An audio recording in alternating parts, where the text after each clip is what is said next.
प्रिय भाइयों और बहनों, एक बार फिर मैं आपका मित्र पास्टर विनु जॉनसन इस होप इन फेथ वचन और प्रार्थना की सेवा में आपका एक बार और स्वागत करता हूं और धन्यवाद देता हूं। पिछले 2013-14 में आपने मेरा सहयोग दिया और आपके इस सहयोग से और आपकी प्रार्थना के द्वारा मैं आज इस 2015 में प्रवेश कर सका।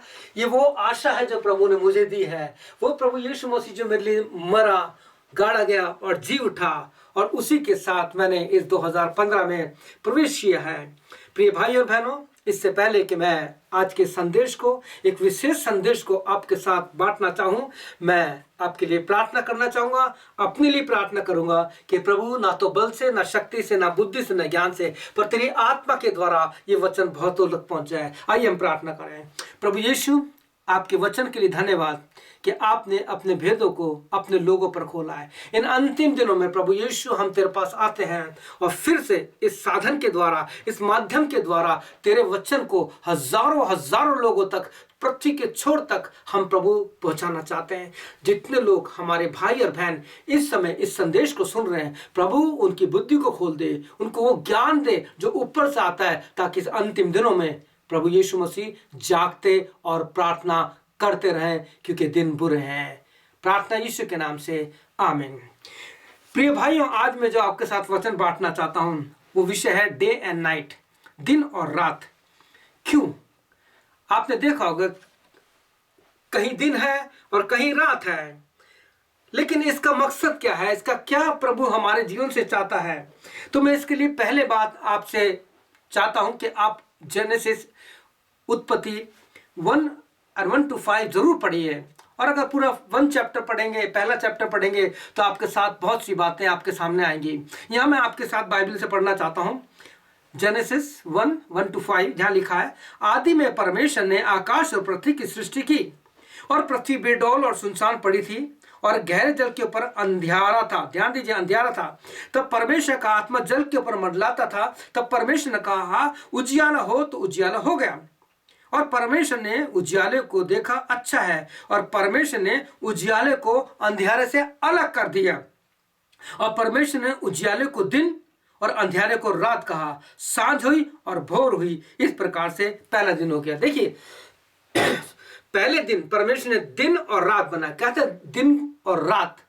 अब ये हमारे लिए परमेश्वर ने क्यों दिए, ये दिन रात परमेश्वर ने हमें क्यों दिए?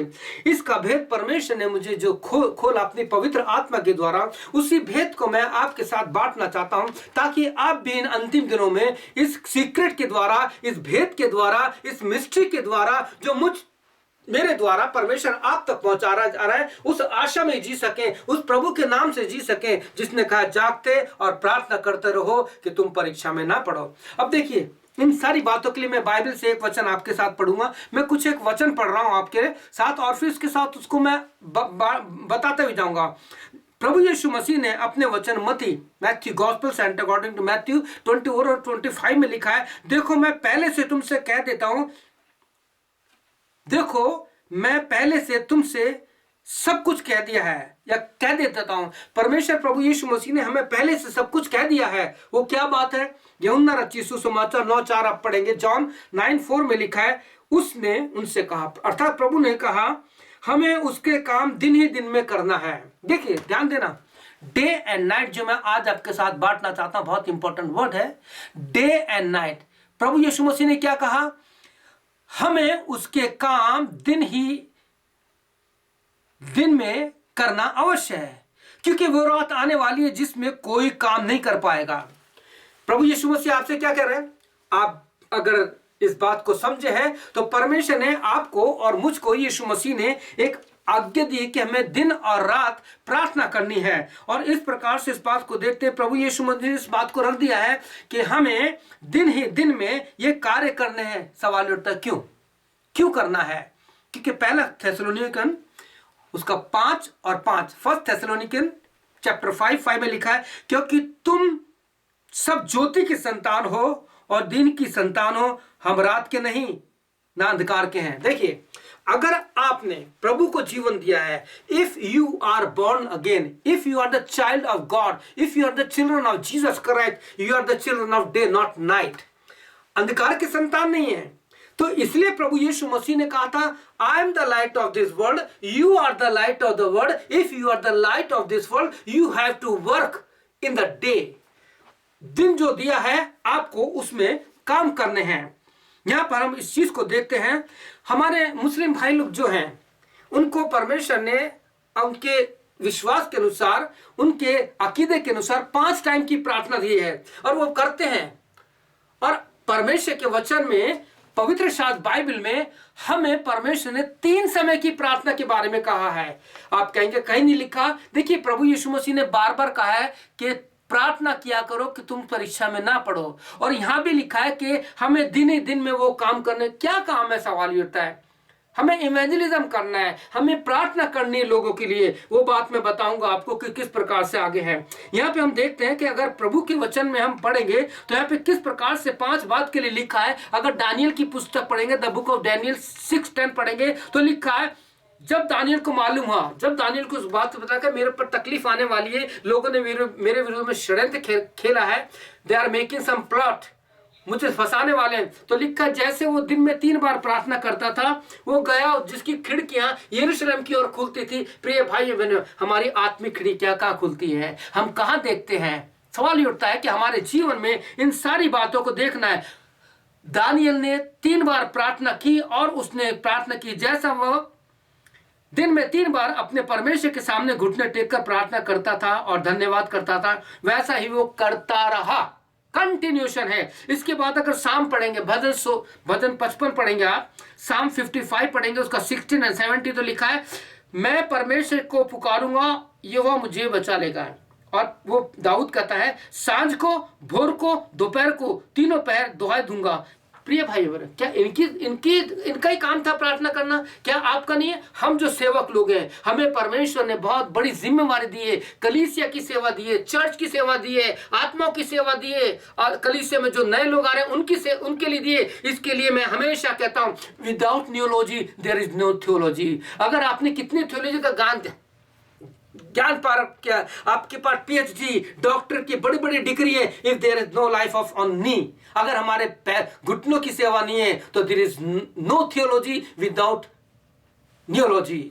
मैं चाहूंगा कि आप लोग इन सारी बातों को देखिए, और हम जिसे कहते हैं कि पौलुस हमारा एक ऐसा मार्ग प्रदर्शक बना यीशु के बाद, जिसने 1 कुरिन्थियों 11 में कहता है, imitate me as a might imitate Jesus Christ. वो कहता है मेरा अनुकरण करो जैसे मैं यीशु का अनुकरण करता हूं। प्रिय भाइयों बहनों, मैं आपसे एक बात और कहना चाहता हूं, जहां पे इस प्रकार से लिखा है, पौलुस 2 कुरिन्थियंस 12 चैप्टर 7-8 में वो कहता है कि मैंने इस विषय में 3 बार प्रार्थना की। 3 बार प्रार्थना की। हो सकता है दिन में 3 बार प्रार्थना करता होगा, आपके साथ, आत्माओं के लिए, कलीसिया के लिए, अपने परिवार के लिए, व्यक्तिगत जीवन के लिए, आत्मिक जीवन के लिए। हमारे जीवन में इस बात का होना जरूरी है कि हम पहले अपने आप को प्रार्थना में तैयार करें, और उसके बाद हम देखेंगे कि परमेश्वर के वचन में साफ लिखा है। अगर लेविटिकस पढ़ेंगे, लेवी व्यवस्था की पुस्तक पढ़ेंगे, तो वहां पर आप 6 अध्याय उसके 12 और 13 में पढ़ेंगे कि वेदी पर आग निरंतर जलती रहे। ये किसका काम है? देखिए, मैं आपके लिए पढ़ता हूं, मैं आप सभी लोगों से कहना चाहता हूं, जितने भी सेवक हैं, आप इस वचन पर विचार कीजिए।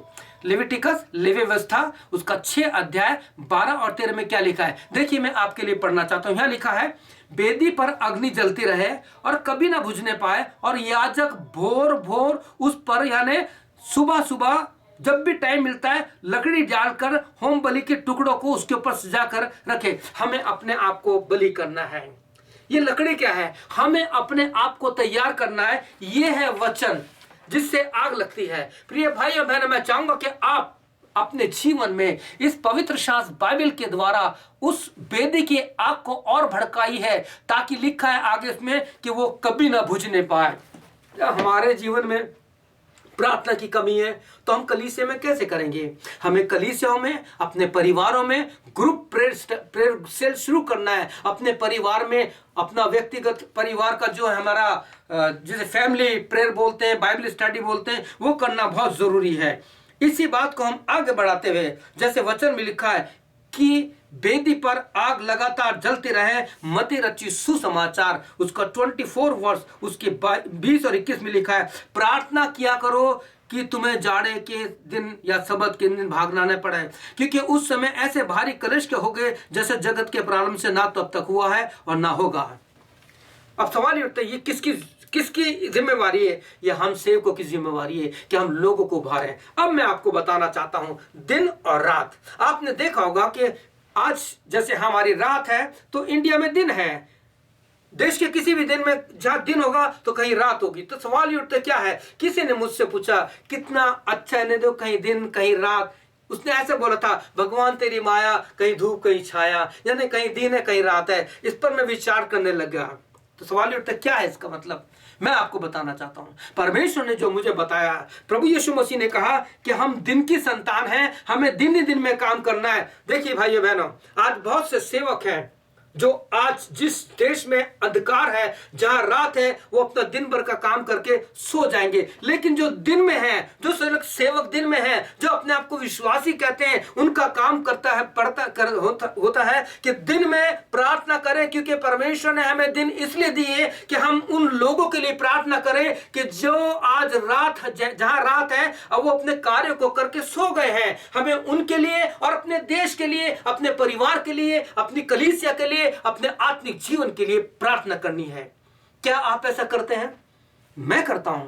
प्रभु ने मुझे दो ही सेवा दी है, एक तो वचन की सेवा और एक प्रार्थना की सेवा। जितना भी होता है मैं लोगों के लिए प्रार्थना करता हूं। मेरे पास जो डायरियां भर गई हैं, मेरे पास जो रजिस्टर भर गए प्रार्थना के, इतने नाम हो गए। मैं प्रभु से कहता हूं, प्रभु यीशु मसीह, तू जानता है कि हर एक का नाम लेना बहुत मुश्किल है, लेकिन मैं उन पे हाथ लगकर प्रार्थना करता हूं। प्रभु पहले तो जितनों के नाम हैं उनके जीवन में, उनकी वेदी पर तू आग लगा, उनके जीवन में आत्मा का काम कर। मैं फिर अपने अपने देश के लिए प्रार्थना करता हूं, जहां अंधकार है, जहां अंधेरा है, जो सो गए हैं। पता नहीं बहुत से लोग सुबह देखेंगे नहीं देखेंगे, लेकिन प्रार्थना करता हूं, प्रभु जहां रात है, खास तेरे सेवक लोगों ने दिन भर काम किया है, तेरे दासों ने काम किया है, जो तेरा वचन बोया है, तेरे कार्य किए, प्रभु उन पर आशीष दे। जहां सताव होता है उनके लिए हम प्रार्थना करते हैं। जो दिन के हैं उन्हें, उनके लोगों के लिए प्रार्थना करनी है। जहां रात है और जब आपके दिन हो जाती है, हम तो ऐसे सो जाते हैं। आपका काम है कि हमारे लिए प्रार्थना करें, कि हम काम करके जब आराम कर रहे हैं तो प्रभु दूसरे दिन के लिए हमें तैयार करें।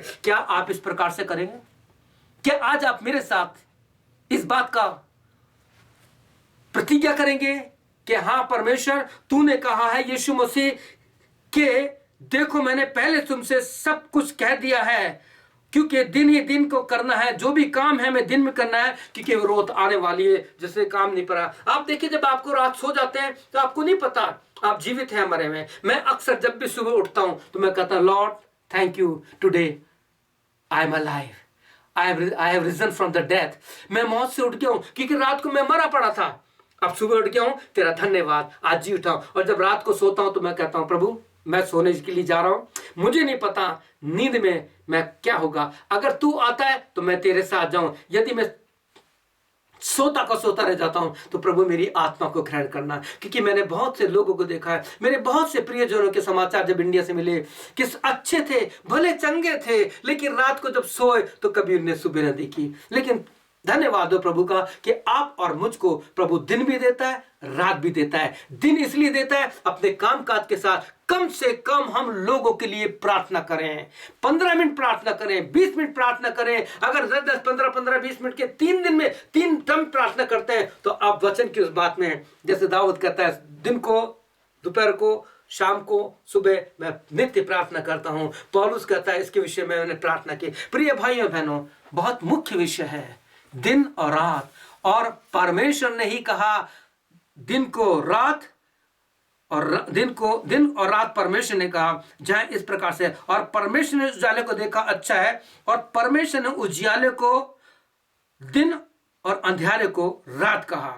दिन और रात परमेश्वर ने आपको और मुझे इसलिए दिए कि हम इसका प्रयोग करें। क्या आप चाहते हैं कि आपके जीवन से प्रभु की महिमा हो? बहुत से लोग आपके द्वारा प्रभु के पास आए, आपकी प्रार्थना के द्वारा आत्मा बचे, आपकी कलीसिया में आग लगे। तो हम सेवकों काम, मैं हर सेवक से कह रहा हूं, मैं भी आपके साथ हूं, हमें अपनी बेदी पर आग लगानी है। और जब हमारे में आग होगी तो दूसरे में अपना आप लगेगी। हमें अपनी कलीसिया में, अपने घर में, जो हमारे प्रेयर ग्रुप्स हैं उनमें प्रार्थना की आग लगानी है, ताकि बात पूरी हो जाए। वेदी पर आग लगातार जलती रहे, वो कभी ना बुझने पाए। प्रभु आपको आशीष दीजिए। आइए हम प्रार्थना करें। प्रभु यीशु मसीह, हम दिन की संतान है। तूने कहा तुम दिन के हो, अंधकार के नहीं हो। तुम्हें दिन ही दिन में सारे कार्य करने, और सबसे बड़ी बात प्रभु यीशु मसीह, वो रात जब तू गेत्सेमनी में था, 26 अध्याय मत्ती बताता है कि प्रभु तूने अपने चेलों से कहा जागते और प्रार्थना करते रहो कि तुम परीक्षा में ना पड़ो। प्रभु यीशु मसीह, आपने ये भी कहा है, प्रभु यीशु मसीह आपने ये भी कहा है कि वो रात आने वाली है जिसमें तुम काम नहीं कर पाओगे। तुम दिन के हो, इसलिए दिन में काम करो। प्रभु यीशु, इस वचन के द्वारा मैं आपको धन्यवाद देता हूं कि जितने लोग आज दिन में हैं, वो समय निकाल करके उन लोगों के लिए जिस देश में अंधकार है, जिस देश में रात है, उनके लिए प्रार्थना करें। और मैं भी प्रभु आपसे कहता हूं कि मुझे भी और जागृत कर कि मैं अपने देश के लिए, अपने लोगों के लिए जो दिन में रहते हैं, रात में सो जाते हैं पिता, उनके लिए प्रार्थना कर सकूं। धन्यवाद प्रभु। हर कलीसिया को, हर प्रभु के सेवकों के लिए मैं प्रार्थना करता हूं, ओ प्रभु तेरी एनॉइंटिंग उन पे उतर जाए। मैं यशाया 55:2 के अनुसार, ओ यीशु, मैं यशाया 41:10 और 13 के अनुसार मैं धन्यवाद देता हूं कि तूने अपने हाथ का प्रमाण दिया है, तो अपने हाथों से लोगों को छू ले। प्रभु यीशु मसीह, तेरे नाम की महिमा हो, क्योंकि तूने ही दिन और रात बनाए हैं, और हमें रात की नहीं, दिन की संतान का अधिकार दिया है। तुम दिन की संतान हो, रात की नहीं हो। हम सबको तेरे हाथों में सौंपते हैं। इस वचन के द्वारा हर एक सुनने वाले भाई और भाई को, बहनों को, बच्चों को आशीष दे। हर एक के घर में वेदी में आग लगा दे प्रभु। हर एक कलीसिया में प्रार्थना की आग लगा दे, और होने दे कि अगर शाम को भी टाइम मिलता है तो प्रभु प्रार्थना के साथ उस आग को बराबर जलाते रहें। सारी महिमा हम देते हैं इस प्रार्थना को हमारे उद्धार के कर्ता, सिद्ध करने वाले यीशु के नाम से मांगते हैं, आमीन। प्रभु आपको आशीष दे, आपकी सहायता करे। प्रभु यीशु मसीह का अनुग्रह आपके साथ रहे। प्रभु यीशु मसीह का प्रेम आपके साथ रहे। पवित्र आत्मा की मीठी संगति आपके साथ हमेशा रहे। इस 2015 में प्रभु आपको बहुत आशीष दे, बहुत आशीष दे, और आत्मा में बढ़ते जाओ। May God bless you. आमीन और फिर आमीन। Thank you.